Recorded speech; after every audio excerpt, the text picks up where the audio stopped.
3년이 지나서 종전주택을 팔 때는 비과세를 받을 수가 있어요. 내가 때문이죠.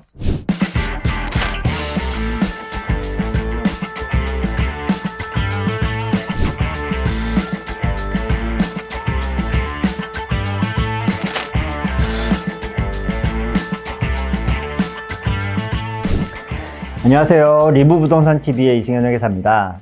이번 시간에는 1주택자가 입주권이나 분양권을 새로 취득했을 때 받을 수 있는 비과세 특례 조항에 대해서 말씀드려 보겠습니다. 우리가 기존에 1주택자가 새로 주택을 취득했을 때 받을 수 있는 일시적 2주택 비과세 특례 조항은 많이 들어보셨을 거예요. 그런데 1주택자가 주택이 아니라 조합원 입주권을 취득하거나 또는 분양권을 취득해도 비과세를 받을 수 있는 여러 가지 특례 조항들이 있는데 하나하나 알아보도록 하겠습니다. 이 비과세 특례는 비조정 지역에서의 일시적 2주택 특례 조항과 요건이 똑같습니다. 일시적 2주택 비과세 특례 조항 다시 한번 기억해 볼까요? 1, 2, 3 요건이었죠. 종전주택을 취득하고 1년 이상 경과하고 신규주택을 취득하고, 그리고 종전주택은 2년 이상 보유 또는 조정지역에서 취득했다면 2년 이상 거주도 해야 되고, 신규주택을 취득한 지 3년 이내에 종전주택을 팔면 비과세를 해줬잖아요. 자, 이 요건이 그대로 적용이 됩니다. 그래서 1주택자가 1년 이상 경과하고 조합원 입주권 또는 분양권을 취득하고, 이 기존 주택은 2년 이상 보유 거주하고, 또 조합원 입주권이나 분양권을 취득한 지 3년 이내에 종전주택을 파는 그런 케이스에서는 기존 주택이 비과세가 가능합니다. 그런데 여기서 하나 주의할 게 있습니다. 제가 조합원 입주권 또는 분양권이라고 말씀을 드렸는데요.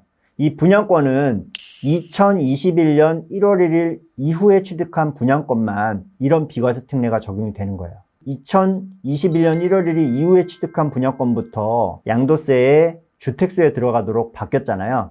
그래서 2020년 이전에 취득한 분양권은 집을 계약한 거에 불과하죠. 그래서 나중에 입주 잔금을 치를 때 주택을 취득한 걸로 봐서 주택과 주택 간의 일시적 2주택 규정을 적용하면 되는 거고요. 지금 말씀드리는 이 조합원 입주권 분양권 비과세 특례는 2021년 1월 1일 이후에 취득한 분양권만을 대상으로 한다는 점도 기억을 하시면 좋을 것 같아요. 그리고 이 분양권과 입주권은 취득한 지 3년이 지나도 비과세를 해주는 특례 조항이 별도로 있습니다. 자, 왜 그럴까요?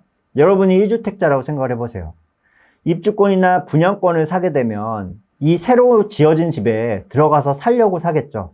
그런데 입주권 분양권을 산 지 3년이 지났는데도 이 집이 지어지지 않는 경우도 있습니다. 예를 들어 땅을 파고 있는데 안반이 발견된다거나 조합장이 횡령을 했다거나 여러 가지 사건이 발생할 수 있겠죠.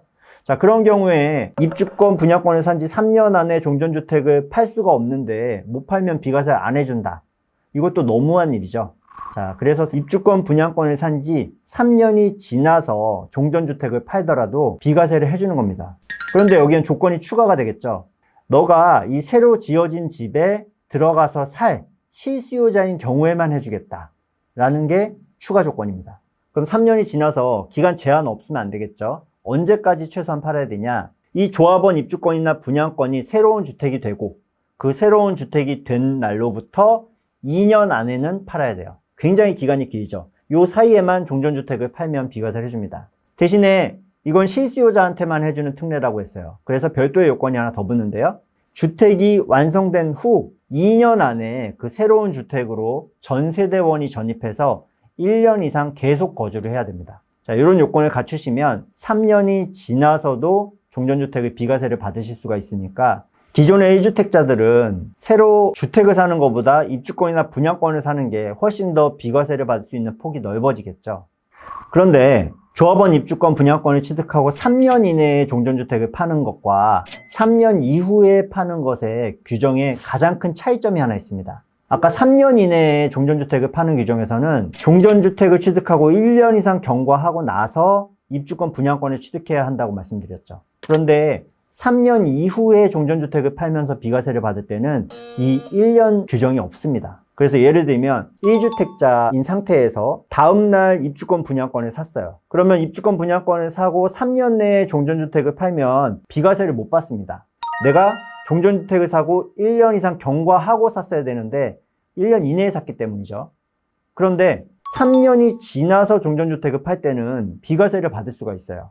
기존 주택 취득하고 1년 이상 경과하고 입주권 분양권을 취득하라는 요건이 없기 때문이죠.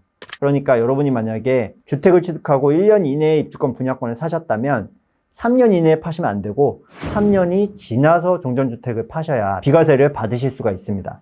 물론 실수요 요건, 완공된 지 2년 안에 그 집에 들어가서 1년 이상 계속 거주해야 한다는 요건은 지키셔야겠죠. 마지막으로 세 번째 특례를 말씀을 드릴게요. 이 세 번째 특례는 분양권에는 적용이 되지 않습니다. 조합원 입주권에만 적용이 되는 특례인데요. 이건 분양권에는 적용을 해줄 필요가 없는 특례이기 때문에 그렇습니다. 상황을 한번 들어보시면 이해가 될 텐데요.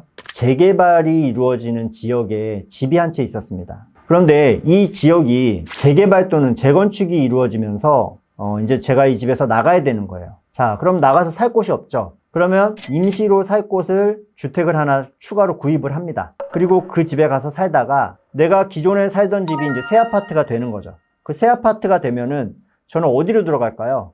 이 새 아파트로 들어가고 이 임시로 살기 위해서 샀던 집을 팔아야겠죠. 자, 그런데 우리가 비과세에서는 일반적으로는 종전에 있던 주택을 팔 때 비과세를 해주지 새로 산 집을 먼저 팔면 비과세를 해주는 조항이 없습니다.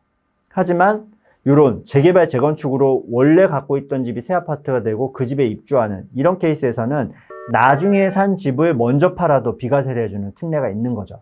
자, 이런 특례는 분양권에는 사실 발생할 수 없기 때문에 조합원 입주권에만 있는 특례고요. 요건을 좀 자세히 설명을 드려보겠습니다. 일단 이 기존에 있던 집이 사업 시행 인가일 현재 1주택자여야 합니다. 사업 시행 인가일 현재 다주택자들은 이 비과세 특례에 적용받으실 수가 없고요. 그리고 사업 시행 인가일 이후에 새로운 집을 사셔야 돼요. 사업 시행 인가일 전에 새로운 집을 사시면 또 비과세를 받을 수 없고, 이 새로운 집을 사고 이 대체주택에서 1년 이상 거주를 하셔야 합니다. 그리고 마찬가지로 이런 특례는 실수요자한테만 해줘야 되겠죠. 그래서 이 대체주택은 내가 원래 갖고 있던 집이 신축이 되고 신축이 된 지 2년 안에는 대체주택을 팔고 그 2년 안에 새로운 집에 전입을 하셔서 전세대원이 1년 이상 거주를 하시면 나중에 샀던 이 대체주택을 먼저 팔아도 비과세를 해주는 특례 조항을 적용받으실 수가 있는 겁니다. 네, 오늘은 1주택자가 조합원 입주권이나 분양권을 취득했을 때 비과세 특례 조항을 한번 알아봤는데요. 현재 세법 조항상 이렇게 길게 일시적 2주택 비과세를 받을 수 있는 조항은 조합원 입주권, 분양권을 통한 비과세 특례니까 1주택자분들은 새로운 주택을 취득하실 때 주택을 취득할 건지 입주권이나 분양권을 취득할 건지 유불리를 따져보시고 비과세를 받을 수 있는 도움이 되셨으면 좋겠습니다. 오늘 내용이 도움이 되셨다면 구독, 좋아요, 알람 설정 부탁드리고요. 이상 리브부동산TV 이승현 회계사였습니다. 감사합니다.